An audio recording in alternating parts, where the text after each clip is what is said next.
911. What is your emergency? My voice came out steadier than I expected. My daughter. She's been locked outside in a blizzard. She's pregnant. 7 months pregnant. I can see her through the window, but they won't let me open the door. Ma'am, can you give me your location? I rattled off the address of the Whitmore family's cabin in the Colorado mountains. My hands were shaking so badly I could barely hold the phone. Through the frost-covered window, I could see my daughter Melissa pounding on the door, her lips already turning blue. The snow was coming down so hard I could barely make out her figure. Help is on the way, ma'am. Can you tell me what happened? What happened? How do you explain 5 years of cruelty in a single phone call? How do you describe watching your child slowly disappear into a family that treated her like dirt beneath their expensive shoes? They pushed her outside and locked the door, I said. Her husband, his father, they said she needed to learn her place. Behind me, I could hear Richard Whitmore Sr. laughing. Actually laughing. His son, my son-in-law, Richard Jr., was pouring himself another glass of scotch like nothing was happening. Ma'am, stay on the line with me. Is there any way you can get to your daughter? I tried the back door. Locked. The side entrance through the mudroom. Also locked. Victoria Whitmore, my daughter's mother-in-law, stood in front of the main door with her arms crossed, a satisfied smirk on her face. She can come back in when she apologizes, Victoria said, when she learns to respect this family. I'm 63 years old. I spent 35 years as a middle school teacher in Ohio before I retired. I've broken up fights between 12-year-olds twice my size. I've faced down angry parents and stubborn administrators. But in that moment, standing in that cabin with those people, I felt completely powerless. But I wasn't powerless. They just didn't know it yet. I need to make another call, I told the 911 operator. Please, just send help. I hung up and scrolled through my contacts with trembling fingers. There was one name I'd avoided calling for years. One person I'd kept at arm's length from my daughter's life because I didn't want to cause trouble, didn't want to rock the boat, didn't want to give the Whitmores any more ammunition against us. My brother, Samuel. He answered on the second ring. Maggie? It's been a while. Everything okay? Sam, I said, my voice finally breaking. I need you. I need you right now. Let me tell you how we got here. My daughter Melissa was always the kind of girl who saw the best in people. Even when she shouldn't, even when every red flag was waving right in front of her face. She got that from her father, God rest his soul.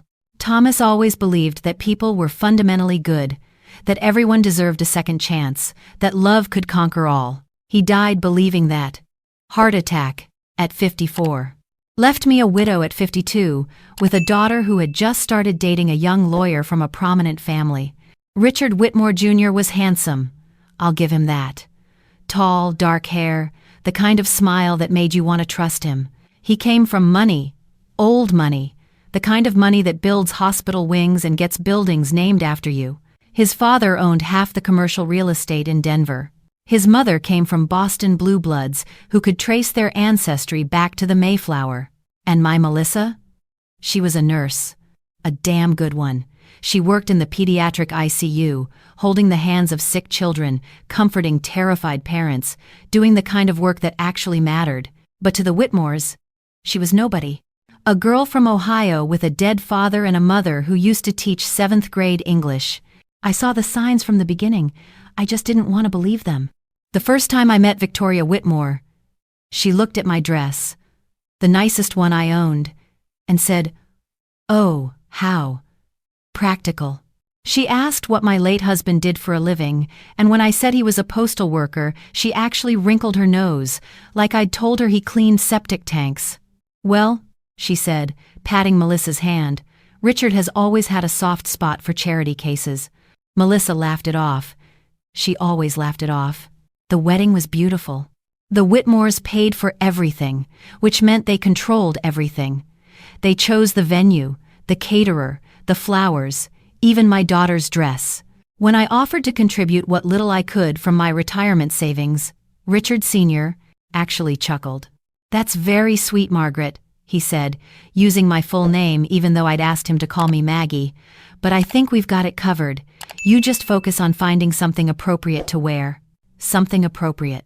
like I was going to show up in overalls and a straw hat. My brother Sam offered to come to the wedding. He wanted to meet Richard's family, do some background checking, as he called it. But I told him no. I didn't want to cause problems. I didn't want to give the Whitmores any reason to look down on us even more. That was my first mistake. The first year of marriage, I barely saw Melissa. She was always busy with family obligations, charity galas, country club events, dinner parties with Richard's clients. When I did see her, she seemed tired, thinner. The spark in her eyes was dimmer than it used to be. "Are you happy, sweetheart?" I asked her once, when she came to visit me in Ohio for a weekend. Just the two of us, like old times. She didn't answer right away. That pause said more than any words could have. "It's just different than I expected," she finally said. "Richard's family has certain standards, expectations. It takes some getting used to." "What kind of expectations?" She started listing them off like items on a grocery list. Don't speak unless spoken to at family dinners. Always defer to Victoria's opinions on household matters. Never mention her job at the hospital, because it embarrasses Richard in front of his colleagues. Don't talk about her childhood, her father, or anything from her previous life. Previous life. Like everything that came before, Richard was something to be erased. "And Richard?" I asked. "Does he stand up for you?" Another pause. Longer this time. "He's under a lot of pressure from his father. The firm, you know. He's trying to make partner. He can't afford to rock the boat." Rock the boat. How many times had I used that same excuse? How many times had I told myself to stay quiet, be polite, don't cause problems? The second year was worse. Melissa stopped visiting Ohio altogether. When I called, she often didn't answer. When she did, she sounded rushed, nervous, like someone might be listening. I decided to visit her in Denver. Richard, Sr. and Victoria had bought the newlyweds a house. It was beautiful, I'll admit. 4 bedrooms, a gourmet kitchen, a backyard with a view of the mountains. But when I walked through the door, I didn't see my daughter anywhere. "She's in her room," Richard said, not even looking up from his laptop. "She's having one of her days." "One of her days?" He sighed, like I was asking a stupid question. "She gets emotional, irrational." The doctor gave her something to help her calm down. I found Melissa upstairs, sitting on the edge of the bed, staring out the window. There was a bottle of pills on the nightstand, anti-anxiety medication, the kind that makes you feel like you're floating through your own life, watching from the outside. "Mom," she said, and her voice was so small, so broken, that my heart shattered into 1,000 pieces. I don't know who I am anymore. I wanted to grab her right then, pack her bags, throw her in my car, drive her back to Ohio where she'd be safe. But I didn't, because I was still trying not to rock the boat. Still trying to keep the peace. That was my second mistake. The next 2 years were a slow torture. I watched my daughter fade away, bit by bit, piece by piece. The Whitmores controlled everything. Her money, her time, her friendships. Victoria decided what she wore, what she ate, how she decorated her own home. Richard Sr. made constant comments about her weight, her appearance, her lack of sophistication. And Richard Jr., my son-in-law, he just watched, smiled, occasionally joined in when his parents were mocking her. "It's just their sense of humor," he'd say. "You're being too sensitive." The few times Melissa tried to stand up for herself, there were consequences. Silent treatment for days, cancellation of events she'd been looking forward to. Once, Richard took away her car keys for a week because she'd embarrassed him by disagreeing with his mother at dinner. I called my brother Sam again during this time. He was the only family I had left besides Melissa. Our parents were gone. It was just the two of us. Sam listened to everything. The control, the manipulation, the emotional abuse. "You need to get her out of there, Maggie," he said. His voice was calm, but I could hear the steel underneath. "This isn't going to get better. These people, they don't change. They just get worse." "She loves him," I said weakly. "Or she thinks she does. Then we need to show her what love actually looks like, because that ain't it." Sam offered to help. He offered to do some digging, find something on the Whitmores, give Melissa leverage for a divorce. But I said no. I was still hoping things would improve. Still hoping that if I was just patient enough, understanding enough. Maybe the Whitmores would eventually accept us. That was my third mistake. Then Melissa got pregnant. For a brief moment, I thought maybe this would change things. A baby, a grandchild. Surely even the Whitmores couldn't be cruel to their own grandchild. I was wrong. The pregnancy just gave them another weapon. Now they controlled not only my daughter but also her unborn child. Victoria immediately took over all the planning. The nursery had to be decorated according to her specifications. The name had to be approved by the family. The baby would be raised with proper values, which meant Victoria's values. And Richard?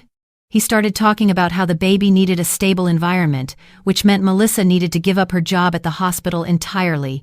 No more nursing, no more independence. Just full-time motherhood under Victoria's watchful eye. Melissa called me, crying, one night in her 6th month. "I'm not allowed to choose my own baby's name, Mom." She gave me a list of approved names. If I don't pick from the list, Richard said there will be consequences. What kind of consequences? Silence. Melissa. What kind of consequences? He said maybe I'm not stable enough to be a mother. He said maybe the baby would be better off with his parents while I get help. My blood ran cold. They were threatening to take her baby. I should have called Sam right then. I should have packed my bags and driven to Colorado and gotten my daughter out of that house. But I was scared. Scared of what the Whitmores might do. Scared of losing access to my daughter and grandchild completely. Scared of rocking that stupid goddamn boat. That was my biggest mistake. The Whitmore family had a tradition. Every December, they spent a week at their mountain cabin for what they called a family retreat. It was mandatory. No exceptions. This year, being 7 months pregnant and exhausted, Melissa had asked if maybe she could sit this one out. Richard's response was to tell her that if she didn't come, he would file for a separation and seek full custody of the baby on grounds of mental instability. So she went, and she asked if I could come too.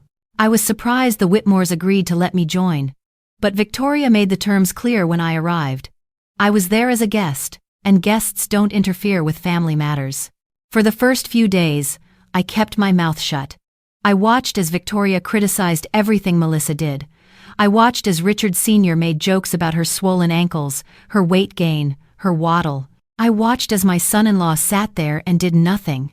But on the 4th night, I couldn't stay silent anymore.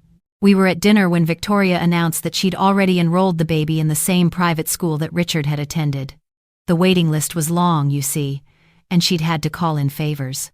The baby wasn't even born yet, and they were already planning its entire life.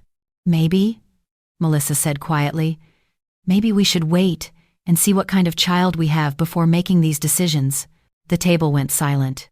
Excuse me? Victoria's voice was ice. I just mean, the baby might have different interests, different talents. Maybe we shouldn't lock them into one path before they're even here. Richard Sr. set down his fork. Richard Jr. stared at his plate. Victoria's face twisted into something ugly. "This is exactly what I was afraid of," Victoria said. "She doesn't understand our family. She doesn't appreciate what we're offering." "I do appreciate it," I just thought. "You thought? You thought?" Victoria laughed. "My dear, thinking is not what you're here for." Something snapped inside me.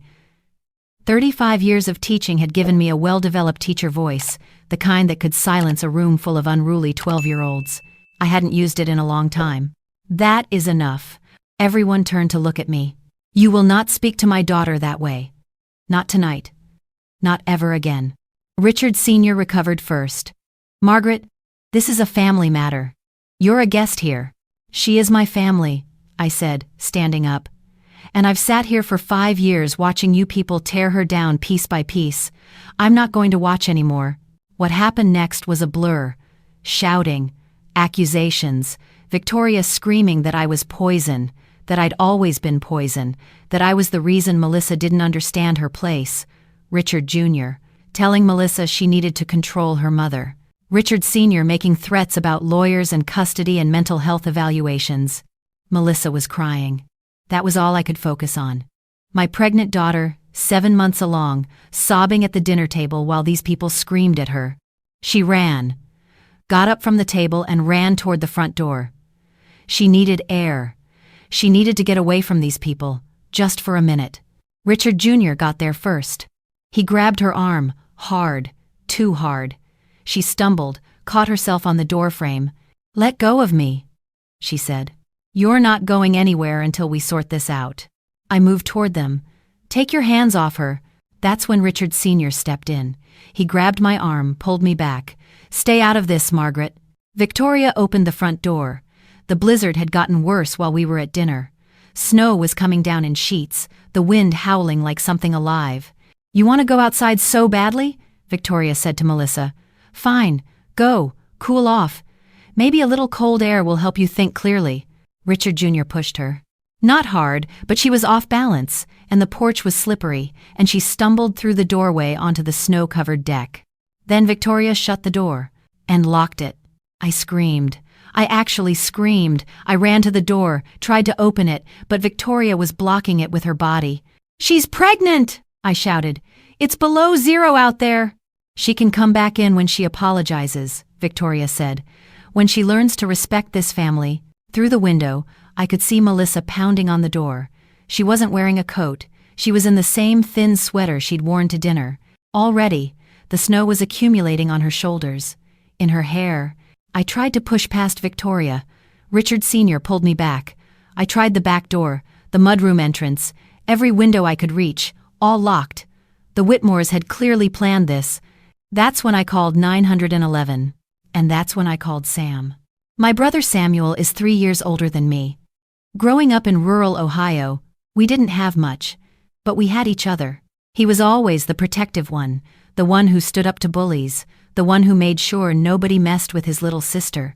He went to law school on a scholarship, graduated top of his class, spent 20 years as a federal prosecutor in Chicago, putting away the worst criminals you can imagine: mob bosses, corrupt politicians, corporate executives who thought they were above the law. 5 years ago, he got promoted. Now he works for the Department of Justice. I don't know exactly what he does. He says it's boring administrative stuff, but I know better. Men with boring administrative jobs don't have the kind of connections my brother has. I'd kept him away from the Whitmores because I didn't want to make things worse for Melissa. Because I thought if I just stayed quiet, just waited, things would get better on their own. Now I was watching my daughter freeze to death through a window while her husband's family laughed. "Sam," I said when he answered, "I need you, right now." I told him everything, every detail. He listened without interrupting. When I finished, his voice was calm, too calm. The kind of calm that comes before a storm. "How long has she been outside?" 8 minutes. Maybe 10. "Sam, I can't get to her. They've locked all the doors. Break a window. They're reinforced glass. This cabin is like a fortress. Is there a garage? Any separate structure?" I looked around. There was a shed. A tool shed about 50 yards from the cabin. "If there's a shed, there might be tools," Sam said. "Go." I ran out the back of the house. The wind hit me like a physical force. I couldn't see more than a few feet in front of me. The shed was dark, locked, but the lock was old and rusty. I grabbed a rock and smashed it off. Inside, I found what I needed. An axe. I ran back to the cabin. The Whitmores were in the living room now, drinking cognac like nothing was happening. Victoria saw me coming and her eyes went wide. I swung the axe at the front door. The first hit cracked the wood. The second opened a hole. The third was enough for me to reach through and unlock it from inside. Melissa was on the ground. Conscious, but barely. Her lips were blue. Her skin was ice cold, but she was alive. She was alive because I didn't wait. I didn't try to negotiate. I didn't rock the boat. The paramedics arrived 20 minutes later. The roads were almost impassable, but they made it. They wrapped Melissa in heated blankets, started an IV, checked the baby's heartbeat. "She's lucky," one of them told me. Another 10 minutes, and we might have lost both of them. The Whitmores were nowhere to be seen. Sometime during the chaos, they had all retreated to their bedrooms, leaving me alone with the paramedics and the broken door and the howling wind. I rode in the ambulance with my daughter. I held her hand the entire way. She was too weak to talk, but she squeezed my fingers, and I knew she understood. At the hospital, they told me the baby was okay. Melissa had mild hypothermia, but she would recover fully. They wanted to keep her for observation, make sure there were no complications. I sat by her bed and I called Sam again. "She's safe," I said. "The baby's safe. Now tell me what we do next." What happened over the following weeks was like watching a precision military operation. Sam didn't just have connections. He had an entire network of people who specialized in taking down powerful families who thought they were untouchable. The first thing he did was send a team of lawyers, not just any lawyers. The kind of lawyers who had successfully sued Fortune 500 companies, who had taken down governors and senators and CEOs. They arrived at the hospital the next day with stacks of paperwork. "Melissa," the lead attorney said, "we need you to tell us everything. Every incident, every threat, every time they made you feel afraid." She talked for 3 hours. I heard things I'd never known. Times Richard had grabbed her, shaken her, left bruises in places no one would see. Times Victoria had threatened to have her committed. Times Richard Sr. had reminded her that the Whitmore family had judges in their pocket, that no one would ever believe her word over theirs. The lawyers recorded everything, documented everything. The second thing Sam did was have investigators comb through the Whitmore family's financial records. Richard Sr. thought he was untouchable because he was rich and connected. But rich and connected people often cut corners. They assume the rules don't apply to them. It took less than a week to find evidence of fraud, tax evasion, money laundering through shell companies, illegal campaign contributions to local politicians. "They've been doing this for decades," Sam told me on the phone. "Nobody ever looked because nobody ever thought to look. They were the Whitmores. Above suspicion." The third thing Sam did was make a few phone calls. Richard Jr. was served with divorce papers on Christmas Eve. He was also notified that his wife's legal team would be seeking full custody of the unborn child, along with a substantial settlement. Richard Sr. received a visit from federal investigators on Christmas Day. They had questions about his financial dealings. Lots of questions. Victoria woke up on New Year's morning to find a story in the Denver Post about the Whitmore family's alleged financial improprieties. The article mentioned their name, their business, their social standing in the community. By January, Richard Jr. was begging for a settlement. He didn't want a custody battle. He didn't want the publicity. He didn't want anyone looking too closely at his family. Melissa got everything: the house, full custody, a settlement large enough that she'd never have to worry about money again, and a restraining order that kept the entire Whitmore family at least 500 feet away from her and her child. Richard Sr. wasn't so lucky. The federal investigation expanded. More evidence emerged. By spring, he was facing multiple charges. The trial is scheduled for next year, but from what Sam tells me, it's not looking good for him. Victoria lost her place in Denver society. When the news broke about what they'd done to my pregnant daughter, locked her outside in a blizzard while laughing about it, even their old friends turned away. The charity boards asked for her resignation. The country club quietly revoked her membership. The invitations stopped coming. Last I heard, she was living alone in a small condo, watching her empire crumble. And Richard Jr., he lost everything his parents had given him. No more partnership at the firm, no more Whitmore money. He's working at a small practice now, handling traffic tickets and minor disputes, a far cry from the life he thought he'd live. My granddaughter was born in February, 8 pounds, 6 ounces, healthy and beautiful. Melissa named her Hope Margaret, after me. We live in Ohio now. I sold my retirement condo and bought a little house with a big backyard. Melissa and Hope live in the guest cottage, just a few steps from my back door. Some evenings, after Hope is asleep, Melissa comes over and we sit on my porch and watch the fireflies. She's healthier now, stronger.